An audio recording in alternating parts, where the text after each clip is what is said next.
Our webinar today is titled Positive Solutions for Negative Behaviors, and we are happy to be joined by our speaker, Amanda Allen. Amanda is an elementary school counselor and an adjunct teaching professor for North Carolina State University. Amanda, you now have the floor. Thank you so much, Jen. I appreciate that warm welcome. And I appreciate all of you who are willing to join us for this hour. I hope that you get all the information that you came seeking and expecting.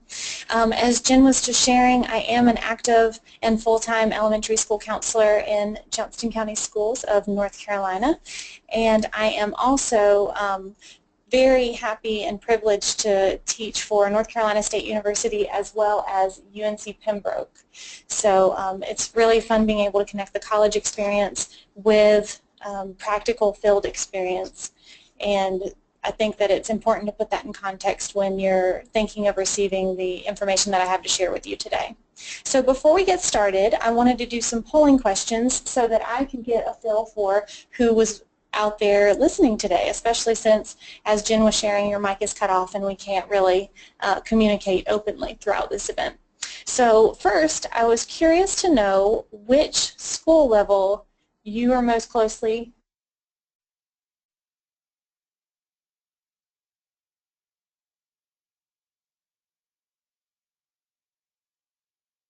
All right, so we have some results coming in. It looks like most people at about 50% are elementary school, and 25 middle, 18% high, and 10% K through 12, and then 2% other.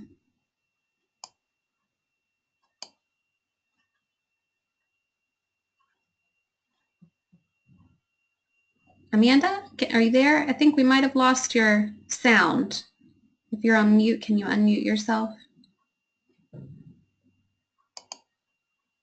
Oops.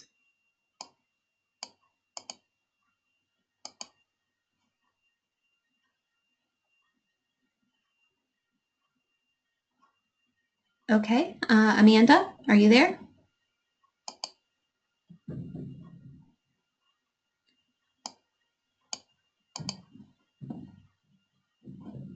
Okay, ladies and gentlemen, please bear with us as we work through this technical difficulty.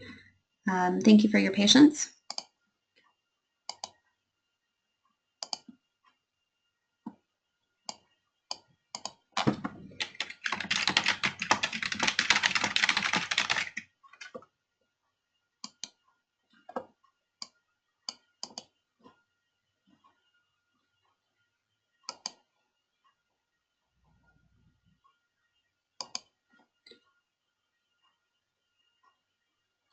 Okay, in the meantime, I'm going to go ahead and launch the next poll here. Let's see. So we want to know, with which title do you most closely affiliate or associate yourself with? So we'll go ahead and get, all right, so we have 100% at school counselor.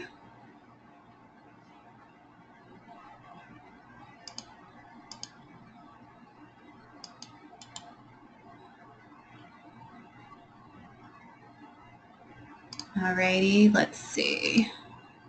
Oh, 90% school counselor, or 97% school counselor, and 2% school administrator, and 2% mental health professionals. So thank you for your response there.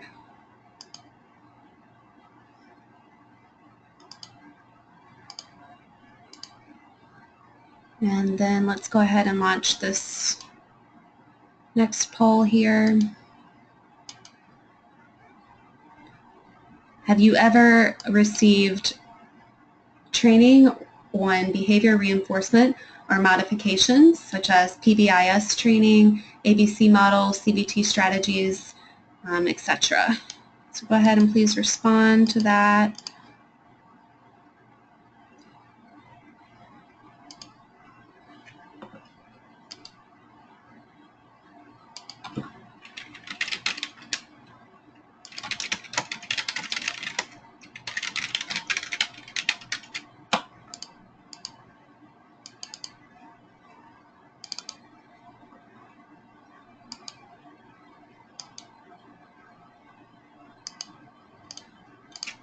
Okay, so it looks like, let's see, 66% say yes, they've received training, and 34% say no. Alrighty, thank you for responding to that. And it looks like Amanda has joined us again. I apologize, Jen. My computer didn't make me aware that I wasn't with you anymore, so Oh. a little bit problematic. All right, well, we're back here, so that's what matters. So I went ahead and proceeded with the polls. So we just wrapped up Great. the third poll about whether or not they've received training on this topic. 66% said yes, and 34% said no. A majority of the audience are school counselors, and then we have a decent split for level. Majority are elementary, but a nice spread across levels. Okay, wonderful. Well, thank you so much for picking up where I wasn't able to continue. I hope to figure out a little bit sooner next time that I've left you. And if not, reach out and let me know. I'll log back in immediately. Okay, so are we on my screen again? We aren't, so we want to go ahead and, if you want to share your screen there. Oh, I need to do that again. I apologize. Yes, let me get back to where that's an option. Let me make, there you go. There you go. You should be able to now. All right, now we're there. All right, and thank you everyone for your patience. Yes, I definitely appreciate your patience on this as well. Okay, so let me go back to where we're supposed to be. Okay, so thank you everyone for taking a moment to give me those polling responses. That helps me know how I am gauging this conversation with you. First and foremost, since the title of this webinar is Positive Solutions to Negative Behaviors, I wanted to clarify what a negative behavior is in this context. And when I say negative behavior, I'm referring to anything that's undesirable. In children, we typically see these as defiant behaviors, noncompliance, physical or verbal aggression, impulsivity, blurting out, extreme hyperactivity, inattentiveness, and really anything else that a school counselor or behavioral therapist might be called to address. The first steps that we need to take into consideration when we are giving support is to really fully listen to the behaviors that are being reported. Many times in our roles, we're working with students for more than just 1 year. So we might have a context on where a student is coming from and what their behaviors look like before the current homeroom teacher or current subject teacher does. So even if you have already heard the whole life history of this child, and even if you know that this teacher who's giving you a report is chronic about giving you these types of reports in a really negative manner, and you don't want to hear what they have to say, come to that person with an open mind and really use all of your counseling skills, really, and active listening skills to give them your full attention and make sure that they feel validated in their concerns. And that will help in the initial processes of moving forward with correcting behaviors. After that, you are going to be the detective, looking into teacher observations, talking with parent or caregivers, looking at office referrals, and doing firsthand observations yourself. I always love to review the ABC model with this. You've got an antecedent, something that comes before every behavior, and then there's a consequence afterwards. And when we are first trying to address a behavior, it's important that we figure out what is the function of that behavior. Is it what happens right before the behavior is triggered, or is the behavior in existence because of the consequence that always comes afterwards? For students who go after the desired consequence, I always think about our children who really seek attention in any way, shape, or form that they can get it, and negative attention is definitely still attention. Some of the things that you should consider looking at include peer relations, changes in home life, sleeping patterns, eating patterns, and eating patterns is more important than you might think. I had a student issue. I was serving that student for 3 years and he had major outbursts throughout that time period, but he didn't make major strides in his behavior until in a parent-teacher counselor conference we identified that he had outbursts most frequent on days when they served breakfast for lunch, because on those days he got syrup packets with his pancakes, and that level of sugar didn't agree with his system and he wasn't able to handle it. So surprisingly, we banned him from syrup. I'm sure he wasn't happy about that, and then his behaviors improved significantly. So all of these things that might not seem significant really can play a role in student behavior. And of course, it's always good to check in with students and talk with them openly, not just about those behaviors, because you know that I'm sure you've realized in some of your work that if you start to address something negative specifically, that puts somebody on the defense and they're not going to open up and be as open to a two-way conversation with you. In all of this that we discussed today, please remember and keep in mind, and sometimes we have to remind those that we're working with, whether it be parents or teachers or administrators, our ultimate goal is to help students access what they need to learn and to find success. And we all want that same thing. Even if teachers are ready to pull their hair out, even if parents are just so finished, we all want what's best for students. So, as I'm sure you read, this presentation is going to be given to you in a case study format. So our very first case study is about Ben. Ben's a 4th grade student who gets pulled out for resource support in reading, writing, and math. And he's been diagnosed with ADHD. He struggles with blurting out, being fidgety, finishing his work, verbal aggression. He's got some ODD behaviors and poor social skills with his peers. So our primary intervention that we're going to try with Ben is going to be to increase student engagement.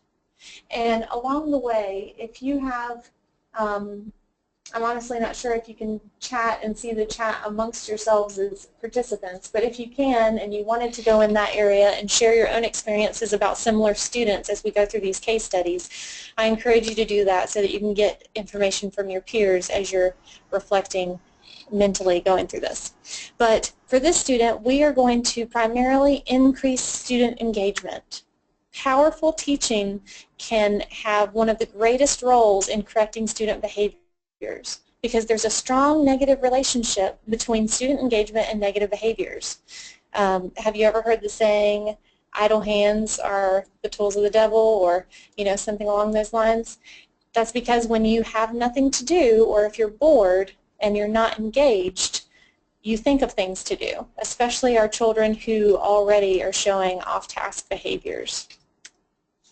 So how do we increase the classroom engagement for students, especially since many of us are in the helping profession, not necessarily the direct teaching profession? So some things that you might be able to support your teachers with include simply moving your students to the front of the room, allowing them to stand or pace the room, especially since Ben was struggling with fidgetiness. Cooperative learning also adds more engagement. The student can actually be the teacher. Project-based learning, and giving him any kind of autonomy that you can. And passion projects have become really big within the school as well. And if you find that you've got a student who is finishing work quickly, passion projects are a great second thing for them to work on, because students can choose a subject area that they're passionate about and they can work on something in their free time in that way. And that could even be something that you can have as a check-in, check-out system with them as a school counselor. And Google Docs also makes it really fun for you to be able to connect and see what students are working on live time. So the secondary intervention that we're going to talk about for Ben is meeting his ADHD needs. To do this, I've got a couple different strategies for you.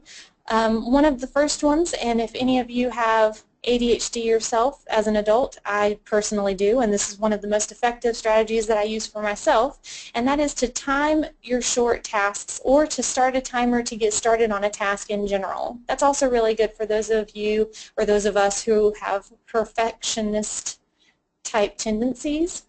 because it stops the delay time when you're not motivated to start on something. So what you do is you get a kitchen timer or some type of visual timer, and you set it for 5 minutes, especially for younger children, elementary, middle school, and you can prompt some type of task that needs to be done within that time. I need for you to do these 2 math problems and be done with them by the time that this timer goes off, something like that. That typically helps students to get started. Another thing that really helps with sensory is to put a piece of Velcro, the scratchy side of Velcro, underneath the desk. Because if you've got a student who likes to leave their desk, you can tell them and teach them, feel that scratchy texture or rub the Velcro anytime you want to get up, and that actually curbs that desire to get up and roam around because of the sensory input that the student gains. Stretch bands, there are specific bouncy bands now that you can buy for the bottom of chair legs, but if you don't have anything fancy like that, you can just get yoga straps, or I've seen old bike inner tubes used, and tie them around the bottom of a chair so that students can actually push back on something and get some of that excess energy out. The ADHD brain is definitely a busy spot, so journaling can help to calm down that tornado. And visual aids are always helpful for student redirection, such as checklists. If you know a student is always forgetting what to take home and what to bring back, I've made checklists similar to what you're seeing right here, and I've put them in cubbies, I've stapled them to agendas, and we laminate them so you can use dry erase markers to where the teacher can help prompt, or the student can be held accountable for marking off what they need each day and having a checkout like a pack-up buddy to help them remember those things. I don't think this is the one, but I actually had one where I had the student tell me what needed to be put on it, and we actually needed to put glasses and we needed to put medication on there because she was to the age where she was independent in that practice, and she wanted to be accountable and make sure that she was remembering everything for each day. Another tool that I've come up with alongside a student was self-direction by using actual visual aids. What you're seeing right here are some fluorescent focus cards that we made. And these focus cards helped to catch this student's eyes because he shared with me that, oh, I daydream. And when I asked him, well, how do you get back on task? He's like, oh, well, the teacher has to tell me. Well, he came up with this idea of having this, and the actual cards were like 3 by 5, really close to the size of index cards. It would catch his eye and he would look at it, but what ended up happening along the way is the teacher would come by and she would just point at it, and that would help him get back on task with less of a struggle between the two people, the teacher and the student, and his peers would do the same. Because, you know, students typically don't want somebody talking when they're trying to do their independent work, and if he got off task and they notice, not in a punitive way, but they would just point at his focus sign. So it got to be a tool for the whole class to assist him with. And finally, for these fidgety student needs, these are beneficial for all ages, even adults. Pedals. This is what my dissertation research was on, using them in the classroom, allowing students to either have a reading area with pedals or having the pedals underneath their own desk. This specific set that you're seeing right here, I've purchased for as cheap as like $24 a set, and I got those through like local grant funding. Or having a balance cushion for students to sit on so that they can get this excess energy out and focus at the same time. So those are things to consider. Our second case study that I want to bring to you is about a 6th grader.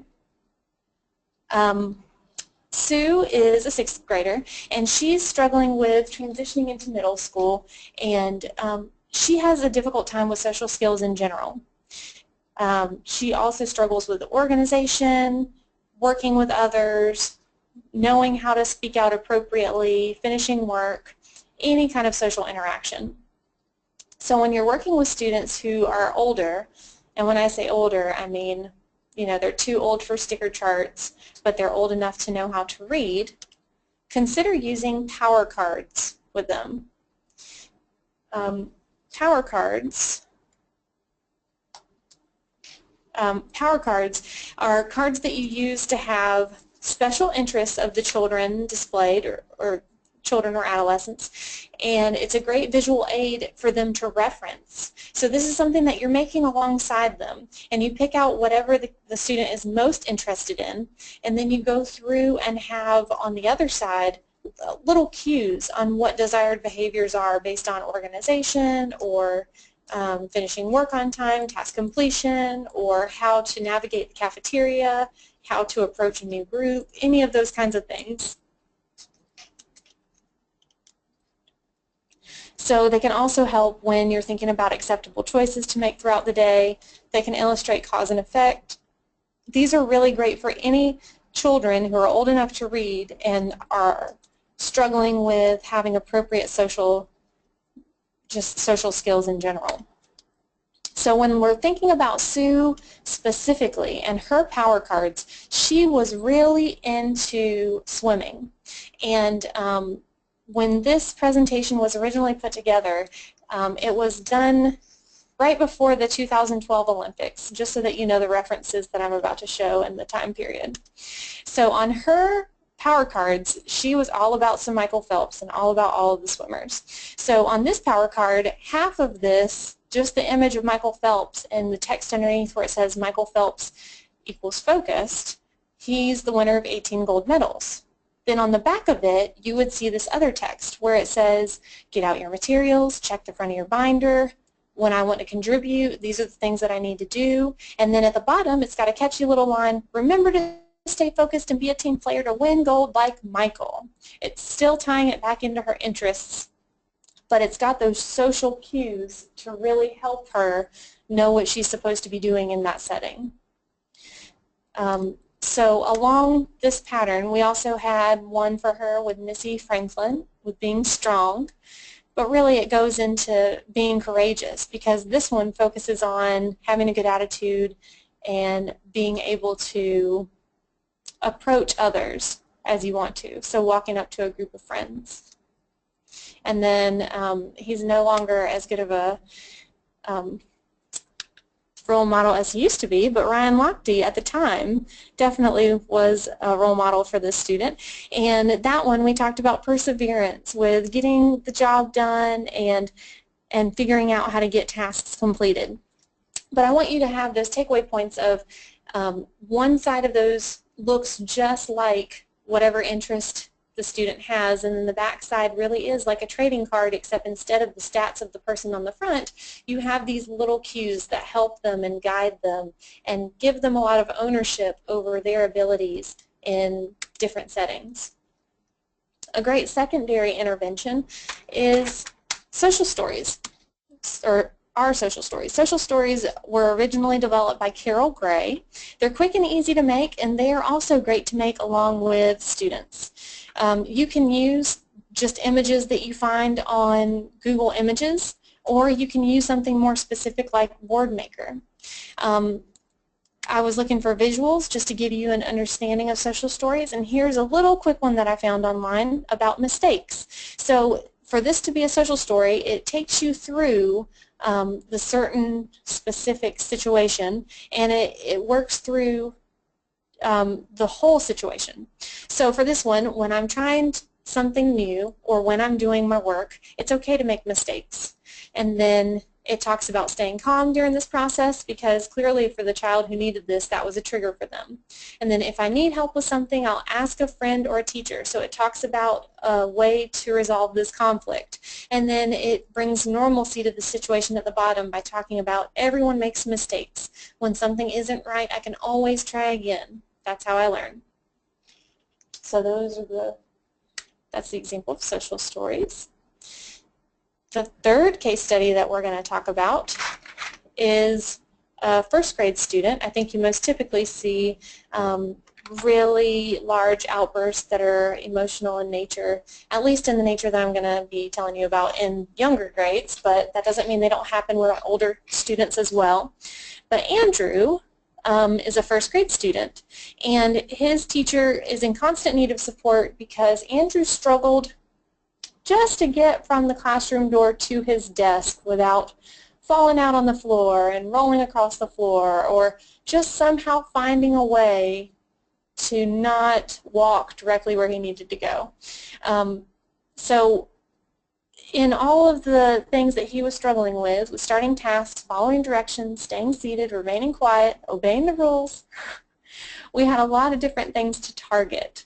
So the primary intervention really and truly was positive reinforcement for any time Andrew did something correctly, which, as I just described, was super difficult to identify initially because, I mean, the teacher had to stay at the door in the morning routine and then catch him pretty much as he was walking over the threshold with that first positive comment of, "Good morning, Andrew. I'm so glad that you're walking in the door with walking feet." You know, like, it was really a stretch initially to find the positive in what he was doing every day because his behavior started out really extreme.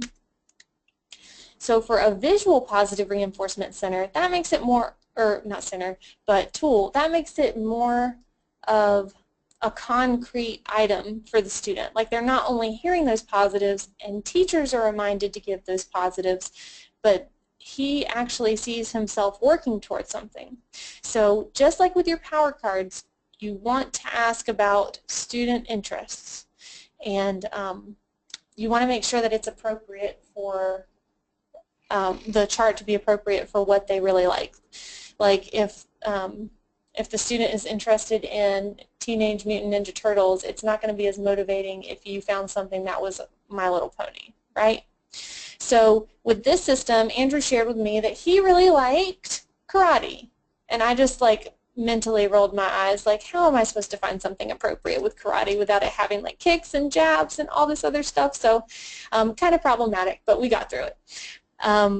So the way that we did his visual aids was a belt system, because that is the only way that I figured out we could do karate without involving any kind of physical kicks and chops, at least with a visual.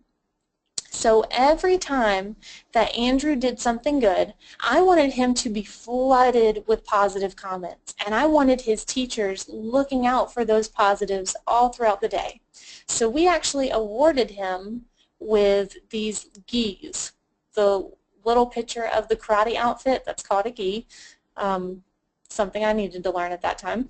So 3 gis meant that his little karate person got to go to the next belt color on this belt chart.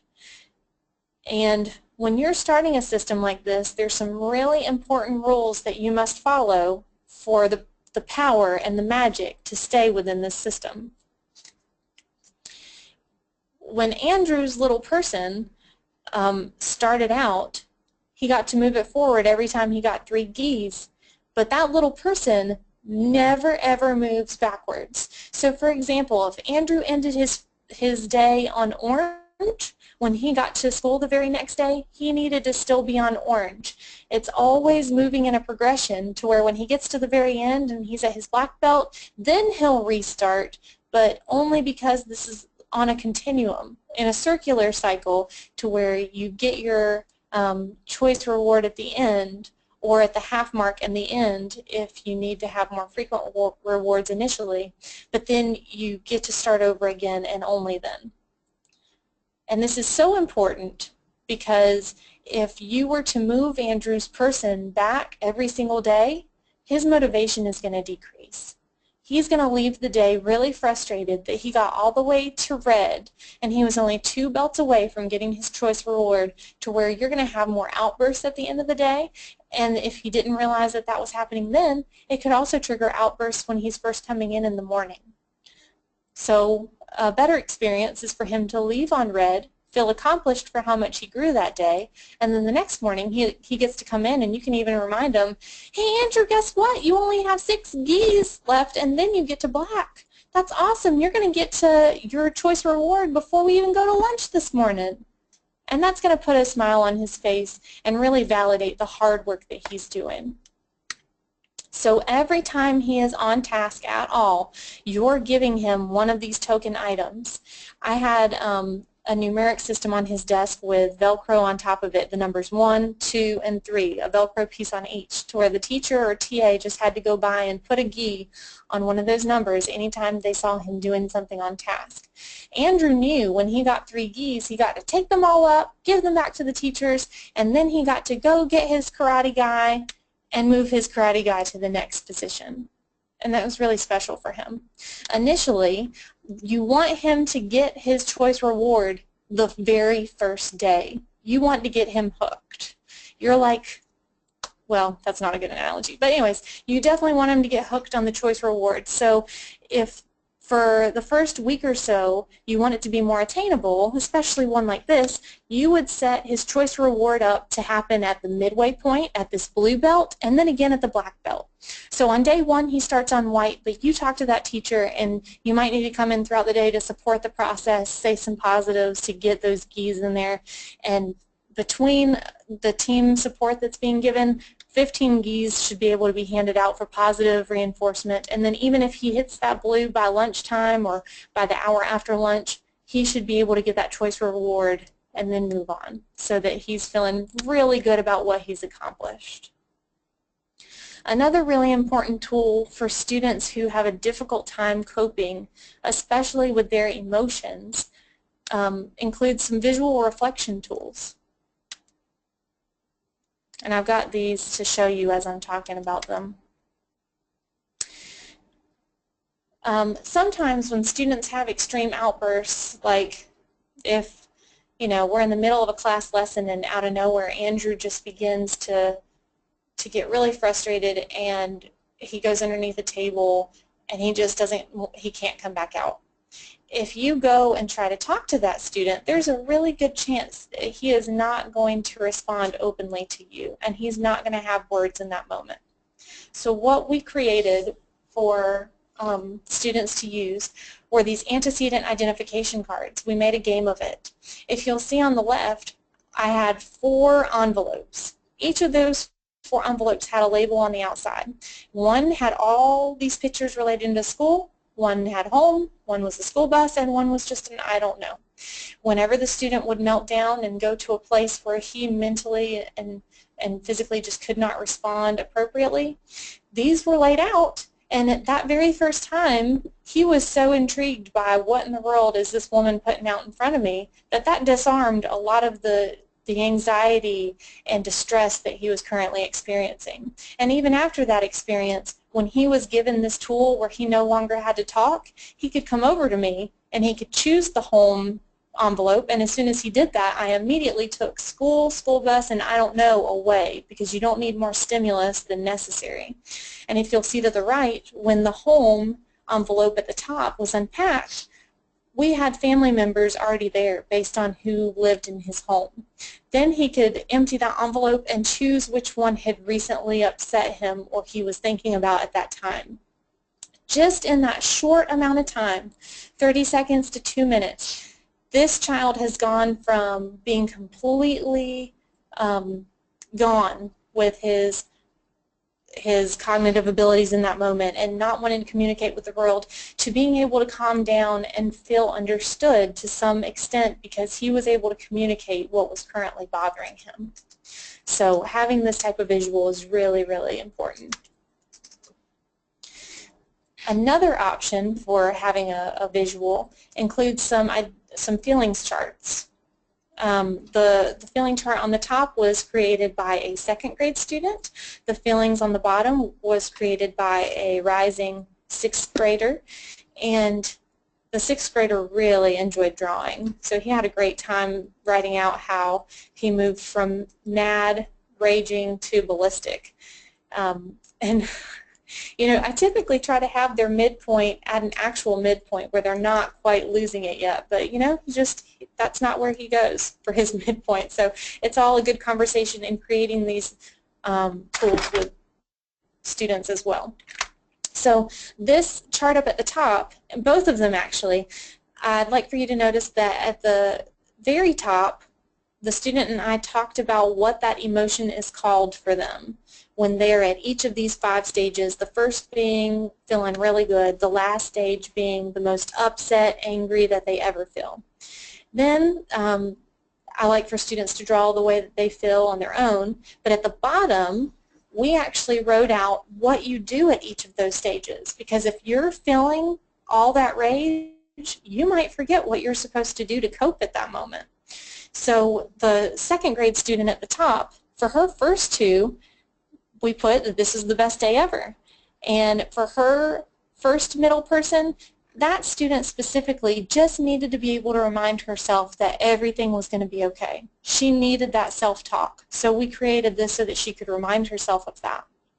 Then the last three faces, all of those, she felt like she needed to stop and take a break. And based on the severity, we had a break spot within her class, but she also had an option of going to a neighboring teacher's class to take her break.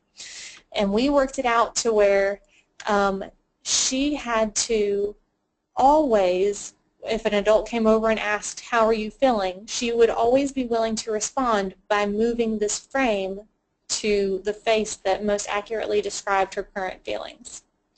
And that was really important for us to get organized, because before that she would shut down, go in a cubby, and just not leave the cubby for sometimes an hour or more. So this chart really helped us to communicate, and the funny thing was, every time somebody went and asked her how she was feeling, she felt obligated to feel a little bit better than the time before. So if she started out mad, the next time would be bad, and then she'd feel upset. But you know, just based on how many times she was checked in, she'd move through those feelings pretty quickly. So when you're thinking about reflection and using visual tools with students and really in life in general, you want to have some way for reflection to be real and actually written out or represented in some way visually. So what you're seeing right here are two choice pages that we used based on student age ranges. The one on the left we've used with 2nd to 5th grade students, and the wording on this could easily be modified for an older audience as well. And then the document on the right we used with kindergarten, 1st, and 2nd grade students, to where the children could draw, or they could have little cutout images to place based on what's happened. So in the very middle you can see that there's a spot, there's a spot for the description of the behavior that happened. And before that, there's a spot for the student to reflect on what caused those behaviors. But then you also want the student to look at what consequences came about because of those behaviors. How do they feel now that this has happened?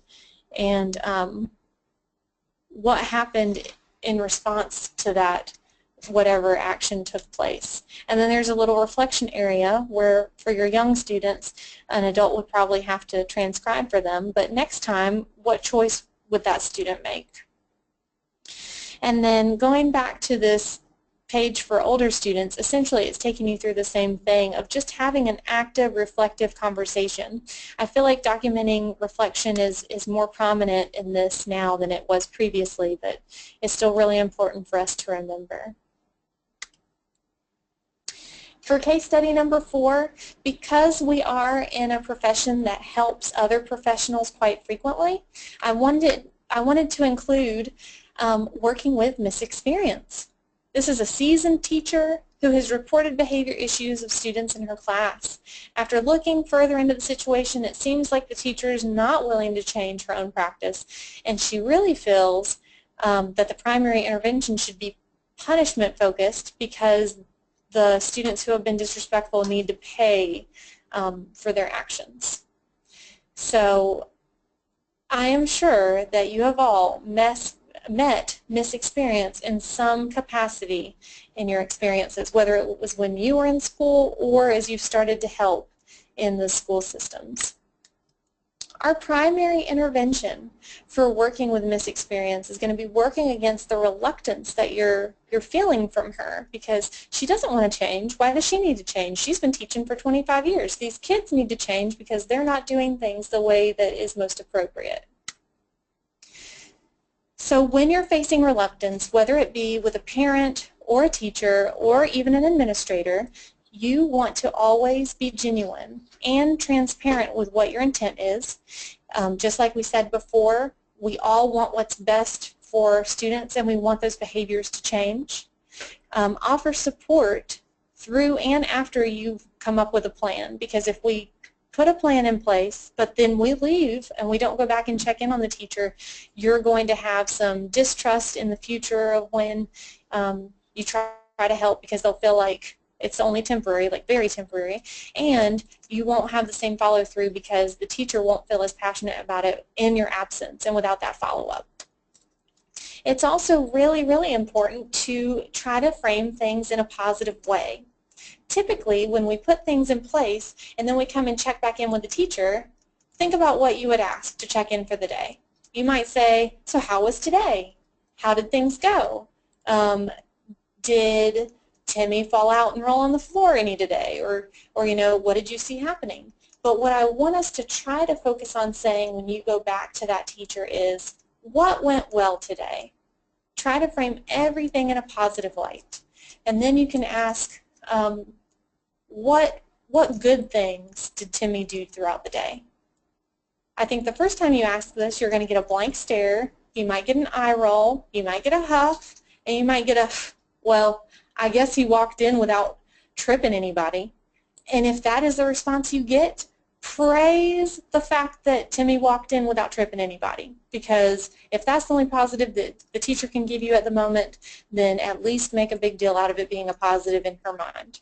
And you can even acknowledge, I'm really happy that you're seeing the small gains in this process, and it's going to be, you know, challenging at first, but you're doing great with this. Really, you are being a cheerleader in this process for the teacher.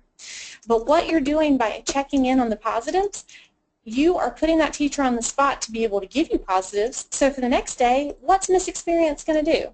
She's going to think, oh crap, when Amanda comes back to see me tomorrow to check on this kid, she's going to ask that again. I just know it. So I'm going to have to come up with something because I had nothing to tell her yesterday. And then the teacher will be able to recognize these things a little bit more frequently because they're looking for them. And that's what we really want, to be able to change the reluctance in the teacher. And if there are some more positive recognitions in them, you're likely going to see better behaviors out of Miss Experience's students. And then, of course, if you're still facing reluctance, bring up the fact that these things that you are sharing, especially if they're from today's presentation, have been effective in the past. They're recommended by other practitioners. They're research-based. Those types of details are also supportive of helping teachers move forward. Our fifth case study is about a high school student. I didn't want to completely leave high school out, even though many of these strategies are most typical of a younger population. But let's talk about Jamara for a moment. She's a high school sophomore who is about to be 18 and a complete adult. She's already been working over 20 hours a week, and she's got to continue to do that to contribute to her household income.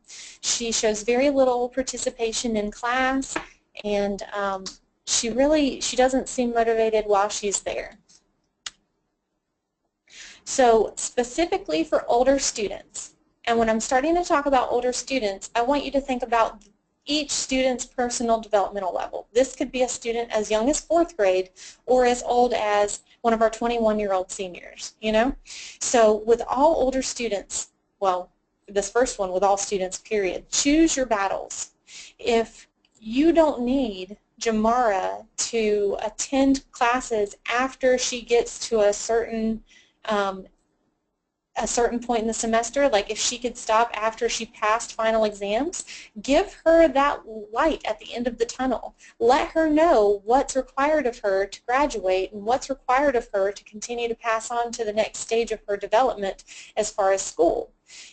And it's also important at the high school level to let students know the outcome if they don't choose to finish their education and potentially get further education in a university or certification program. Just because you don't want her to get out into the real world and work for 5 years and then see where her peers are and have her regretting what happened before then. It's also important to really respect all of our students and get to know them. Get to know why there's such a struggle for her during school, and it's most likely because she's just worn out if she's working that much and she's supporting a family. have her become a part of the behavior management team. It's a really powerful experience, especially with any age students and the younger ones, to see that a whole team of people have come together to talk about how to help improve the academic setting and the school setting for this one person. And even if the student is older, there's nothing wrong with still involving the student's family. Clearly, in this situation with Jamara, she's very close to her family. To be making such sacrifices after hours, going and working to make up for anything that the family needs. The final case study that I have for you, and this is my most recent one, I just wanted to add quickly, is about Omar. Omar's new to your school, and he's been recently placed into a foster family. He's having a really tough time transitioning, as you would expect, into a new school as well as a new home with this new foster family. He's showing this difficulty by having extreme outbursts at school. Anytime he hears the word no, or he feels rejection, or if he perceives something as being too hard, he immediately starts throwing items, running away, and hiding under tables or desks. So what do you do in this situation? One thing that I have done that's been successful this year for my staff is I have given a de-escalation training to all of the professionals within my building, most specifically the professionals that work with this student. I've shared the link to this presentation with Jen, so Jen, if you would like to communicate that link to the group, please feel free. And for the sake of time, I won't go into the de-escalation training, but it just gives an overall sense of what you want to think about when making sure students don't continue to escalate. You know, you need to give them space, they need to feel safe. Their brain is either in that fight, flight, or freeze mode, so you need time for that brain to reset. Offering the visual aids for communication can decrease the amount of time it takes for the brain to unlock. And there are a lot of good thinking points in that presentation that you can have the link to. The other item I had, and I created specifically for the student this year, was a de-escalation form. Every time that I needed to be called to that class to support that student, I wanted to document, because you know that it's important for us to be accountable and show evidence in our practices. So where this big divider line is, at the very top of it, I would either observe where the student was, where Omar was, or I would have Omar circle, and just the act of getting Omar to circle how he was feeling helped him to come out of that flight, fight, or freeze mode. And then after we'd work together, I'd have him choose again, and I'd make sure that he was feeling ready to learn before I left the room. And you know what, this de-escalation page, I also wanted to share in a link to a Word document that you can download and copy and manipulate if you'd like to use that for your own practices. So Jen, you can share that as well if you'd like. So some final thoughts on all the information that's just been shared with you is be patient, stay calm, be consistent in all that you do, and it's really important that you have teacher and student and parent buy-in. And this communication that we're having right now it's a one-way piece of communication, but please reach out to me if you want to talk more about behaviors or if you want a copy of something that you didn't have a link to today. My email is amandahudsonallen@gmail.com, and I've also got the other websites that are there. So at this point, Jen, I will turn the presentation back over to you for questions. All right, perfect, thank you. Okay, so please make sure to submit any questions that you have using the questions tab of the GoToWebinar menu on the right-hand side of your screen. We do have a couple of questions coming in. Can you explain power cards more? What do they look like? Oh, yeah, absolutely. So I'm curious if the power card question came before that image was shown or not, but they all look like trading cards. So even if you're making them for a younger student where, let's say, kindergarten and Paw Patrol is the favorite thing, you would have a picture of Chase in the Paw Patrol, and then on the back you would have all those great characteristics or problem-solving skills that that character would have that you want that student to show. But if that doesn't answer the question, ask another question, please. All right, great. Can you give information of where to find pedals for elementary students to use? Absolutely. So Um, that project started probably about 5 or 6 years ago, but whenever I have new grant funding and I'm allowed to purchase more pedals, I always start with Google, and I'll Google um, exercise peddler. The specific brand that was right there was Medical Drive Peddler. You might want one. Let me go back in the presentation all the way up to that picture, because the gear at the top of the pedal, and this is just me knowing from practicing and having these things in class.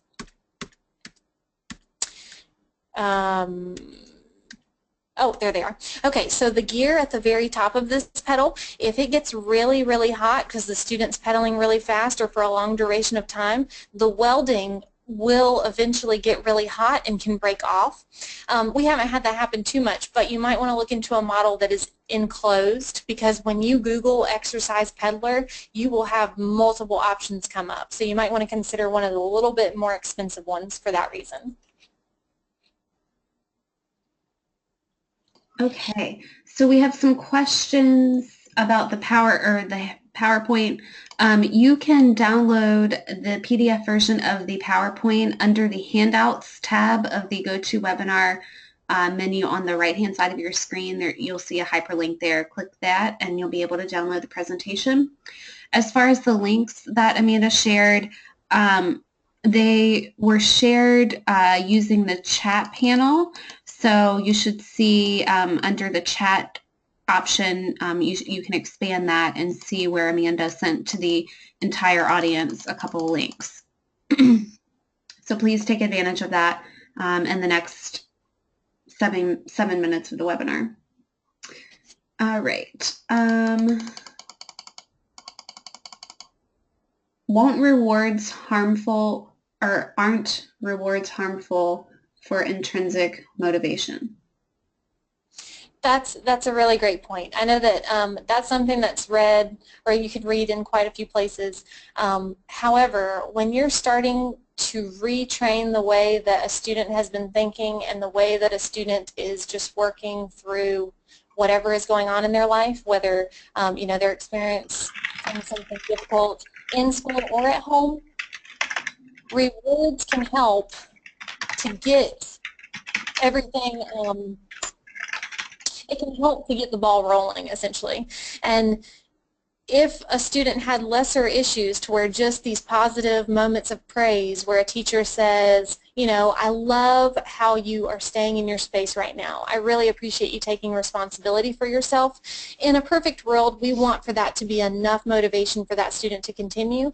But when that's not enough, it's important to add that next layer, at least initially, and then you can back off of it over time, because in that process you've trained your, you know, I don't want it to sound demeaning, but you're training your teacher on how to remember to say those positive comments, because the teacher has to say the specific positive comments to give the token item, and then you're also letting the student get used to hearing those along with the tokens. So the tokens can eventually be phased out.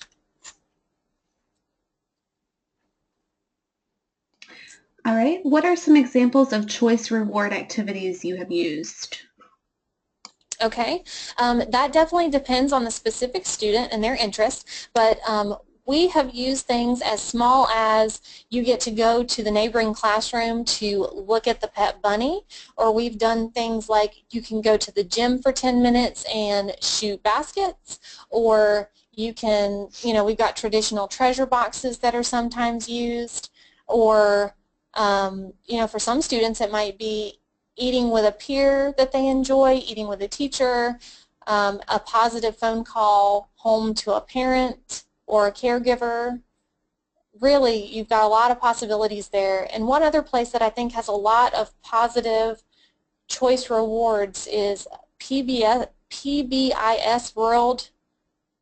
I can't remember now if it's .com or .org, but that's another place that whenever I'm meeting with the PBIS team at our school, sometimes we go there to look for other thoughts and ideas, but those that I just listed are ones that I've used personally and quite frequently.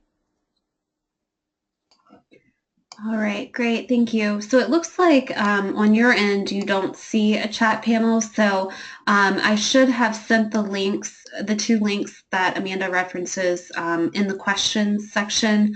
I replied to a couple of you, but I also replied to the entire audience, so please see if you're able to look at those links now. And then we have just some feedback. I really like the facing reluctance strategy, so thanks for that. Thank you. And then we have, going back to the example of Andrew, what if Andrew got in a fight with a student and he was only 2 belts away from getting the black belt? What would be the next step taking a positive solutions for negative behavior approach? You know what? I have never been asked a question like that, but that is a great thing to bring up. I want to go back to the statement that there is a lot of unsaid power in the belt system, always moving forward and never moving backwards. As much as you might feel like it would be poetic justice to restart him over to the beginning, you can never ever move backwards on that system unless you're ready to get rid of the system anyways. Because the moment you take something away from that system, it becomes exactly what it is, which is just an image on a sheet of paper hung up somewhere on the wall. So even if that child got in a fight, the negative consequence in terms of the belt system is that he's definitely not moving up for the rest of the day, because if he got in a fight, he's probably going to be in school suspended or suspended outside of school, and his positive reinforcement system doesn't follow him in those places. But whenever he was permitted to come back, his discipline actions are finished and complete, and he can start back with being on track in the classroom and establishing that he is still a valued member of that class once he is, you know, warranted to come back with those aggressive behaviors. All right, let's see. I think we have one or two more.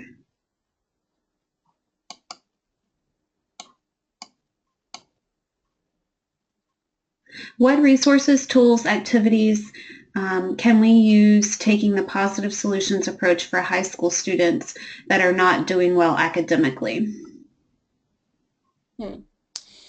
So if they're not doing well academically, I would first say that, you know, we've got academic goal setting sheets in existence in education, whether it be some type of intervention plan or regular goal setting sheets that you can find offline or even on Pinterest, you know, highly motivating, something that looks nice as far as design, if that's motivating to them. But sitting down and talking with them would be the positive way to go with that, because you're not only making sure that you're giving them the best effort that you can with what's going on with them, but you're also showing them that you give them enough respect to talk with them about it directly, and they're worth your time to sit down and try to plan what's going on. When they're at this high school age, I would also want to look at what is prohibiting you from having academic success. Is it a certain subject that's giving you trouble? Are you feeling anxiety in the class from something that's going on with some peers? Likely, if you meet and invest the time with getting to know that student in that situation, something else is going to come out that you can really try to branch off of and try to tackle together, more or less. Set a goal, set short-term goals, work together, a check-in system on how progress is going. All of those things will help student motivation and help them to know that you're that trusted adult that cares if they succeed, especially if they don't have that connection with the teacher.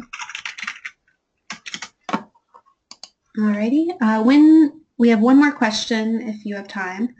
Absolutely. When do we make the parents aware of the behaviors that are occurring? Okay. I think that that's going to look different based on the specific behaviors as well as the level, but really and truly you want them to have them on your side as early as you can. And if this is a student that you're thinking about making a special plan for in some way, then the parents should already be a part of the conversation. It might not be appropriate for them to come in and develop the plan because it might not work for their work schedule, or they might feel a little bit intimidated by that process, but you know, if we take Andrew, for example, if he's acting out so much in the school setting, it's very likely that he's doing the same thing to his poor mother at home, and she can't get him under control. So hearing from somebody that cares about her child and is working towards getting them on the right track would be a breath of fresh air for her. But the earlier you get parents involved with at least being knowledgeable about these concerns that you have, the less resistance you're going to feel from them. Too many times we have parents contacted for the very first time when their student is going to go in front of a special education team to figure out if you want to refer for testing, and that's far too late. And that puts parents on the defense, especially if these are parents who already didn't have a positive educational experience in their time in school. So definitely the sooner the better, and every time I start a conversation with a parent, especially if it's the first time I've talked with them, I always tell them, I had the honor of meeting your child today, and they're wonderful. They're hilarious, they're fun, whatever it is, even if it's in the middle of a very negative situation that I had to come into. I'll get to that after the fact, that I tell the parent that I recognize something special about their child and I care about their well-being. Then, you just have to turn it a little bit once they're disarmed and say, there's something that I want to work on with you for your child, but they're still wonderful and we care about them all the same. I hope that helps. Great, thanks, Amanda. That's actually all of the questions that we have, so I'd like to go ahead and wrap it up. Thank you so much for your presentation, and thank you everyone for attending today. Like I mentioned, we will post this webinar on our website, schoolcounselor.org/webinar archive, and this page is available to members. We'll also be offering other webinars in the next upcoming months that will give you practical ideas for your school counseling curriculum, so please check those out. And that's it. Thank you, everyone, and thank you, Amanda, and have a great rest of your day.